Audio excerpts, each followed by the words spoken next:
పశ్చిమ బెంగాల్లో 15 ఏళ్ల మమతా బెనర్జీ ప్రభుత్వాన్ని గద్దెదించడంలో కీలక పాత్ర పోషించిన ప్రతిపక్ష నేత సువేందు అధికారి బెంగాల్ సీఎం అయ్యే అవకాశం ఉంది. కోల్కతాలో శుక్రవారం బీజేపీ శాసనసభాపక్ష సమావేశం జరగనుంది. ఇందులో సువేందు అధికారి పేరును బెంగాల్ బీజేపీ అధ్యక్షుడు సమీక్ భట్టాచార్య ప్రతిపాదించనున్నారని సంబంధిత వర్గాలు తెలిపాయి. ఆ తర్వాత బీజేపీ శాసనసభాపక్ష నేతగా సువేందు అధికారి పేరును కేంద్ర హోంమంత్రి అమిత్ షా ప్రకటించనున్నారని వెల్లడించాయి. పశ్చిమ బెంగాల్ తదుపరి ముఖ్యమంత్రిగా బీజేపీ నేత సువేందు అధికారి బాధ్యతలు చేపట్టే అవకాశముందని సంబంధిత వర్గాల ద్వారా తెలుస్తోంది. తన మాజీ గురువు మమతా బెనర్జీ స్థానంలో ఆయన ముఖ్యమంత్రి పీఠాన్ని అధిరోహించనున్నారని సమాచారం. బెంగాల్లో గత అసెంబ్లీ ఎన్నికల్లో నందిగ్రామ్లో మమతా బెనర్జీని ఓడించిన సువేందు అధికారి ఈసారి అంతకంటే ఎక్కువ మెజార్టీతో భవానీపూర్లోనూ ఓడించారు. బెంగాల్లో బీజేపీకి 207 సీట్లు రావడంలో కీలక పాత్ర పోషించారు. ఈ నేపథ్యంలో సువేందు అధికారికి సీఎంగా బాధ్యతలు ఇవ్వాలనే డిమాండ్ పార్టీ వర్గాల్లో వినిపిస్తోంది. ప్రభుత్వ ఏర్పాటుపై చర్చించేందుకు శుక్రవారం కోల్కతాలో బీజేపీ శాసనసభాపక్ష సమావేశం జరగనుంది. ఈ సమావేశంలో బీజేపీ శాసనసభాపక్ష నేతగా సువేందు అధికారి లాంఛనంగా ఎన్నిక కానున్నారని సమాచారం. బెంగాల్ బీజేపీ అధ్యక్షుడు సమీక్ భట్టాచార్య సువేందు పేరును ప్రతిపాదిస్తారని తెలుస్తోంది. ఆ తరువాత శాసనసభాపక్ష నేతగా సువేందు అధికారి పేరును కేంద్ర హోంమంత్రి అమిత్ షా అధికారికంగా ప్రకటిస్తారని పార్టీ వర్గాలు తెలిపాయి.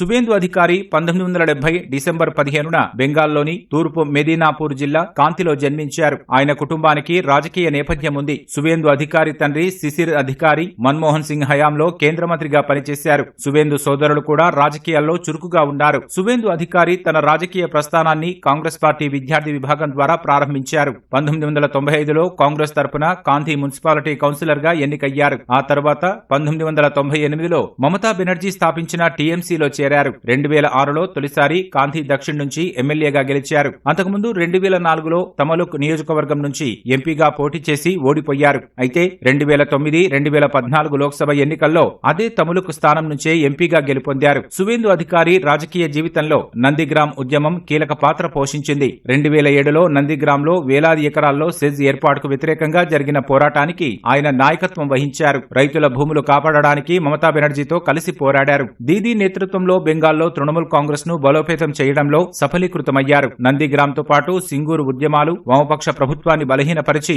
2011లో టీఎంసీ అధికారంలోకి రావడానికి సహకరించాయి. మమతా బెనర్జీ ప్రభుత్వంలో రవాణా, నీటిపారుదల, పర్యావరణ శాఖల మంత్రిగా సువేందు బాధ్యతలు నిర్వర్తించారు. మమతా బెనర్జీ ప్రధాన అనుచరుడిగా పార్టీలో రెండో శక్తివంతమైన నేతగా ఎదిగారు.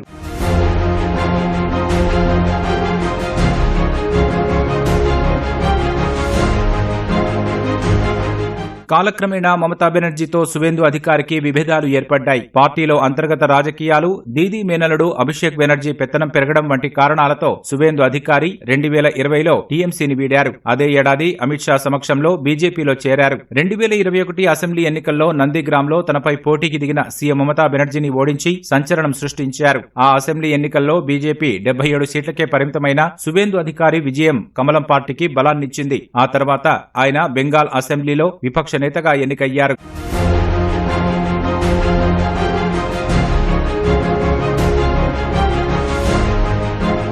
ఈ ఏడాది జరిగిన బెంగాల్ అసెంబ్లీ ఎన్నికల్లో కూడా నందిగ్రామ్తో పాటు మమత బరిలో దిగిన భవానీపూర్ నుంచి కూడా సువేందు అధికారి పోటీ చేశారు. 2 చోట్ల గెలుపొందారు. తృణమూల్ బలాలు, బలహీనతలు తెలిసిన సువేందు అధికారి బీజేపీని ప్రజల్లోకి తీసుకెళ్లడంలో విజయం సాధించారు. తూర్పు మేదినీపూర్, నందిగ్రామ్లలో సువేందు కుటుంబానికి బలమైన పట్టు ఉంది. మమతా బెనర్జీ తరహాలోనే ఆయన తన పోరాట పంతా కొనసాగించారు. చొరబాట్లను వ్యతిరేకిస్తూ ఈ విషయంలో టీఎంసీ ప్రభుత్వ వైఖరిని అనేక సందర్భాల్లో ఎండగట్టారు. సీఎం రేసులో ఇంతకుముందు దిలీప్ ఘోష్, సమీక్ భట్టాచార్య, రూపా గంగూలీ సహా కొన్ని పేర్లు వినిపించినా సువేందు అధికారి వైపే బీజేపీ అధిష్టానం మొగ్గు చూపినట్లు తెలుస్తోంది.